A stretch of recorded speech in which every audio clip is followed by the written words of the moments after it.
चीन के साथ हमारी तनातनी ने देश को जल्द से जल्द सेना को आधुनिक बनाने का एहसास करवाया।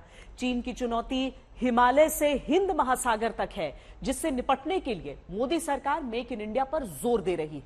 इसका मकसद सबसे बड़े हथियार आयातक देश से हिंदुस्तान को सबसे बड़े हथियार निर्यातक देश में बदलना है। एक्सपर्ट भी कहते हैं कि अगर हिंदुस्तान ने पूरे दम से जोर लगा के काम किया तो फिर सरकार का यह कदम न सिर्फ तीनों सेनाओं को दुनिया की सबसे शक्तिशाली सेना बना देगा, बल्कि भारत को आर्थिक महाशक्ति बनाने में भी मददगार साबित होगा। गांधीनगर में हुए डिफेंस एक्सपो में प्रधानमंत्री मोदी ने आत्मनिर्भर भारत की सबसे बड़ी दस्तक का ब्लूप्रिंट दुनिया के सामने पेश किया। प्रधानमंत्री नरेंद्र मोदी डिफेंस एक्सपो का वो उद्घाटन करने वाले हैं। डिफेंस एक्सपो इस बार गुजरात के गांधीनगर में हो रहा है और पिछले जो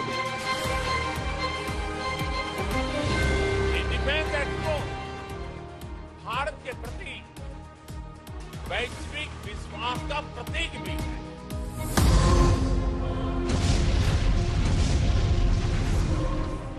मैं विश्व को विश्वास दिलाना चाहता हूं, आपकी अपेक्षाओं को पूरा करने के लिए भारत हर कोशिश प्रयास करता रहेगा। हम कभी पीछे नहीं हटेंगे। हथियारों के लिए हिंदुस्तान की तरफ देखती दुनिया को ये प्रधानमंत्री नरेंद्र मोदी का वादा है, जिसके पूरा होने पर भारत को महाशक्ति बनने से कोई नहीं रोक पाएगा।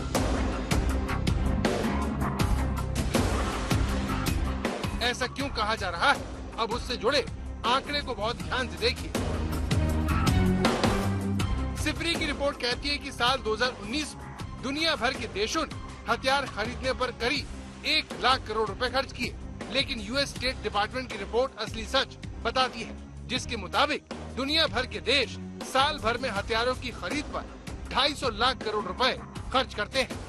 सबसे बड़ी बात यह है कि इस कारोबार में करीब 80% हिस्सा सिर्फ अमेरिका के पास है।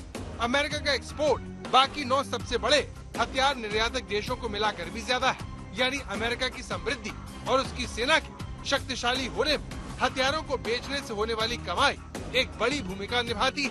इसीलिए प्रधानमंत्री कहते हैं, भारत डिफेंस सेक्टर को अवसरों के अनंत आकाश के रूप में देखता है, सकारात्मक संभावनाओं के रूप में देखता है। 250 लाख करोड़ रुपए के इस बाजार में भारत की हिस्सेदारी सिर्फ करीब 13,000 करोड़ रुपए की है। सोचिए, अगर हिंदुस्तान हथियारों के इतने बड़े बाजार में एक बड़ी शक्ति बन गया तो फिर भारत को न सिर्फ आर्थिक फायदा होगा, बल्कि हमारी सेना को हथियारों के लिए किसी दूसरे देश का मुंह नहीं ताकना पड़ेगा। इसीलिए गांधीनगर में हो रहे इस डिफेंस एक्सपो को पीएम मोदी ने रक्षा क्षेत्र में मेक इन इंडिया की यात्रा का अहम पड़ाव बताया और देश के नौजवानों और कंपनियों से कहा, मैं नौजवानों को, रिसर्चर्स को, इनोवेटर्स को विश्वास देता हूं, मैं आपके साथ हूं। आपके उज्जवल भविष्य के लिए मैं मेरी आज आपके लिए खपाने के लिए तैयार हूं। रक्षा क्षेत्र में भारत ने निजी कंपनियों की भागीदारी को बढ़ावा देने के लिए एफडीआई की सीमा को 49% से बढ़ाकर 74% कर दिया। इसके चलते निजी कंपनियां आगे आईं और रक्षा निर्यात में बड़ा इजाफा हुआ। रक्षा मंत्रालय ने बताया कि साल 2018-19 में भारत ने 10,746 करोड़ रुपए के रक्षा उपकरणों का निर्यात किया। कोरोना काल में यह आंकड़ा 2019-20 में 9,116 और 2020-21 में 8,435 करोड़ रुपए रहा। वहीं महामारी का असर कम होने पर साल 2021-22 में बढ़कर 12,815 करोड़ रुपए पहुंच गया। रक्षा क्षेत्र में भारत इंटेंट, इनोवेशन और इम्प्लीमेंटेशन के मंत्र पर आगे बढ़ रहा है। आज से 8 साल पहले तक भारत की पहचान दुनिया के सबसे बड़े डिफेंस इंपोर्टर के रूप में होती थी। हम दुनिया भर से माल खरीदते थे, लाते थे, पैसे देते रहते थे, लेकिन न्यू इंडिया ने इंटेंट दिखाया, इच्छा शक्ति दिखाई और मेक इन इंडिया आज रक्षा क्षेत्र की सक्सेस स्टोरी बन रहा है।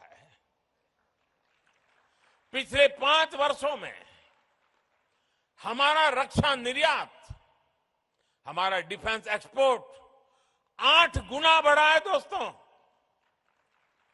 हम दुनिया के 75 से ज्यादा देशों को रक्षा सामग्री और उपकरण एक्सपोर्ट कर रहे हैं, निर्यात कर रहे हैं।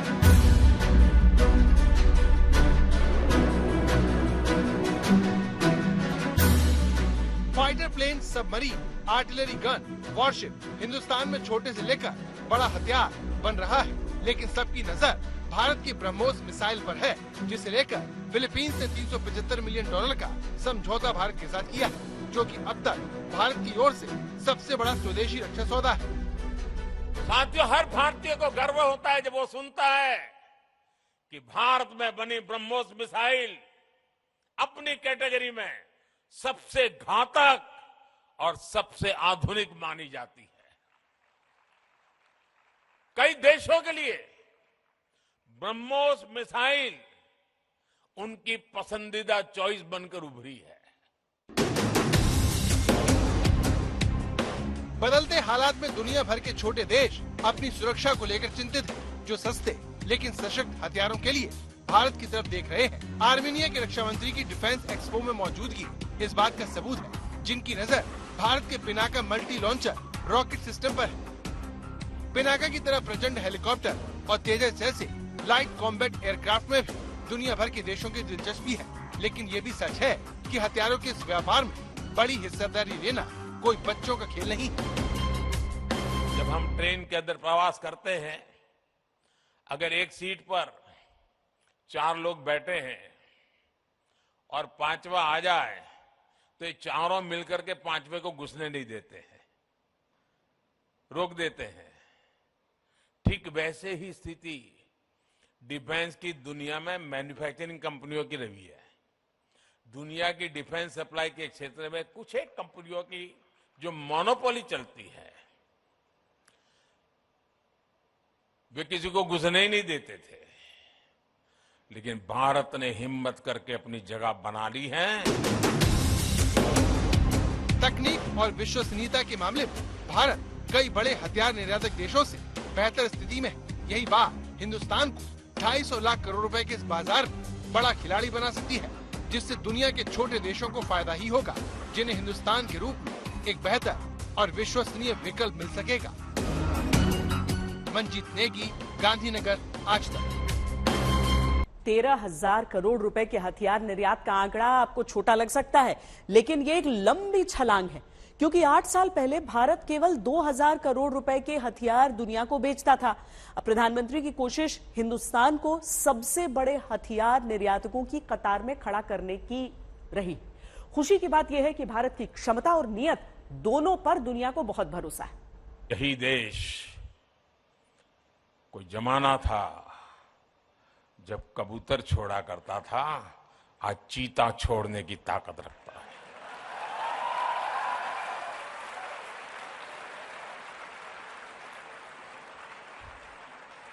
इस सामर्थ्य के साथ घटनाएं छोटी होती हैं, लेकिन संकेत बहुत बड़े होते हैं। यहाँ पर प्रधानमंत्री नरेंद्र मोदी इस वक्त पहुंच चुके हैं। डिफेंस एक्सपो का वो उद्घाटन करने वाले हैं। डिफेंस एक्सपो इस बार गुजरात के गांधीनगर में हो रहा है और पिछले जो डिफेंस एक्सपो हुए हैं उनसे कई मायनों में डिफेंस एक्सपो अलग है।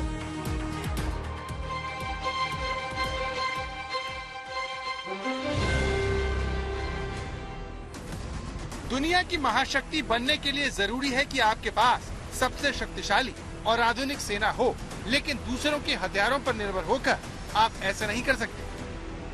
इसीलिए प्रधानमंत्री ने रक्षा क्षेत्र को लेकर एक बहुत बड़ा निर्णय लिया, जो आने वाले सालों में देश की सेना की तस्वीर बदल कर रख देगा। ये बहुत बड़ा निर्णय है, और ये निर्णय इसलिए हुआ है कि भारत की सेना को जो प्रगतिशील नेतृत्व मिला है, और सेना में बैठे हुए लोगों के हौसले के कारण ये निर्णय हो पा रहा है।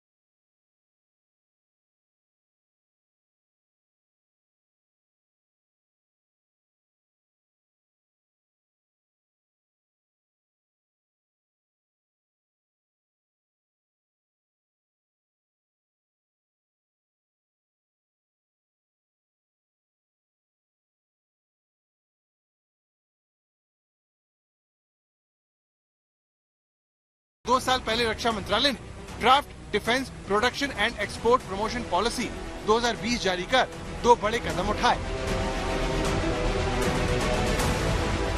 पहला, आयात करने वाले 209 रक्षा उपकरणों को भारत में ही बनाकर खरीदा जाएगा और दूसरा, रक्षा बजट में भी घरेलू इंडस्ट्री से खरीद के लिए अलग से पैसा रखा जाएगा।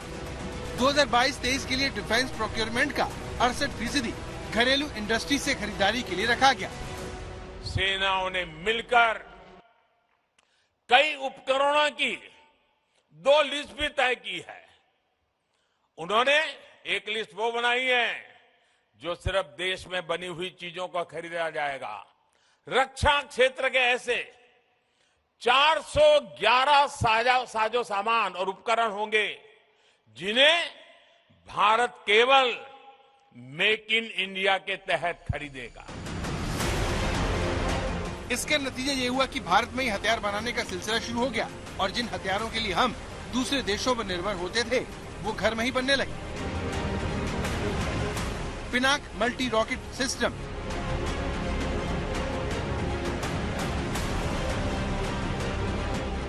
$17,000 से 18,000 फीट की ऊंचाई पर दुश्मन को निशाना बनाने की खूबी वाला गरुण गन सिस्टम, या फिर भारत की सबसे शक्तिशाली मिसाइल ब्रह्मोस का नया अवतार।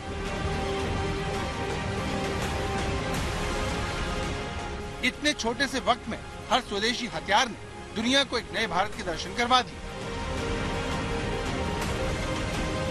कमांड शिप के धनुष पिनाक के नाम से Pinaka multi rocket launcher system लंबे समय से भारतीय सेना का हिस्सा है और इसे सरकारी कंपनियां बनाती थी, लेकिन अब इसे प्राइवेट सेक्टर तैयार कर रहा है क्योंकि मेक इन इंडिया के जरिए जो देश में की कंपनियां हैं वो उसको बना रही हैं, सेना को दे रही हैं, बल्कि अब विदेशों को भी इसका निर्यात होगा।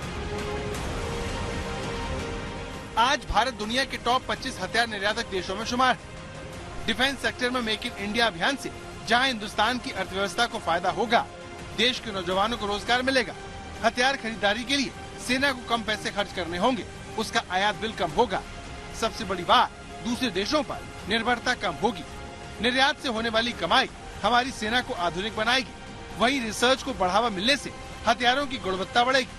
कुल मिलाकर भारत रक्षा क्षेत्र में आत्मनिर्भर होगा। भारत की टेक्नोलॉजी पर आज दुनिया भरोसा कर रही है क्योंकि भारत की सेनाओं ने उनकी क्षमताओं को साबित किया है। इसका सबसे बड़ा असर ये होगा कि भारत मैन्युफैक्चरिंग का हब बन जाएगा जो दुनिया उसके रसूख और ताकत को बढ़ाएगा। $5 ट्रिलियन की इकोनॉमी बनने के सपने में बहुत बड़ा मददगार साबित होगा। मंजीत नेगी, गांधीनगर, आज तक। गांधीनगर में चल रहे डिफेंस एक्सपो में सेना प्रमुख जनरल मनोज पांडे से आज तक संवाददाता मंजीत नेगी ने एक्सक्लूसिव बातचीत की, जिन्होंने डिफेंस एक्सपो को लेकर सेना के मकसद को स्पष्ट किया। सेना प्रमुख जनरल मनोज पांडे जी हैं। जनरल साहब, आपसे जानना चाहूंगा, इस डिफेंस एक्सपो के दौरान सेना स्वदेशी अगर इक्विपमेंट की बात करें, किस तरह की इक्विपमेंट देख रही है, क्या फोकस एरिया है आपका? देखिए, डिफेंस एक्सपो के दौरान हमारे 3-4 मेन उद्देश्य है। सबसे पहला कि ये एक अच्छा मौका है, अच्छा अवसर है, जब आप भारतीय सेना का आगे जाते हुए क्या विजन है और हमारी फ्यूचर रिक्वायरमेंट्स क्या है, ये हम इंडस्ट्री को बताना चाहते हैं। ये सबसे पहला मुद्दा है। दूसरा, ये और एक मौका है जहाँ पर हमारी जो नई टेक्नोलॉजीज़ या नीश टेक्नोलॉजीज़ हमारे देश में अवेलेबल है, उनको किस तरह से हम प्रैक्टिस में लाए या कैसे इम्प्लीमेंट करें। तीसरा, R&D के क्षेत्र में खास करके ये अच्छा मौका है जब R&D लोग जो R&D में इन्वॉल्व है और साथ में सेना, हम दोनों आपस में बातचीत करके उसमें जो कॉमन ग्राउंड है, क्या पोटेंशियल है, उसको कैसे आगे बढ़ाएं। इन तीनों चीज़ों के अलावा एक और अहम मुद्दा है जो कि सिनर्जी, डिफेंस इंडस्ट्री और सेना के बीच में किस तरह से हम सिनर्जी और अच्छी ले पाए, कैसे कोऑर्डिनेट कर पाए, एक दूसरे की रिक्वायरमेंट्स को कैसे जान पाए। तो ये भी हम इस 2-3 दिन के दौरान अचीव करना चाहेंगे।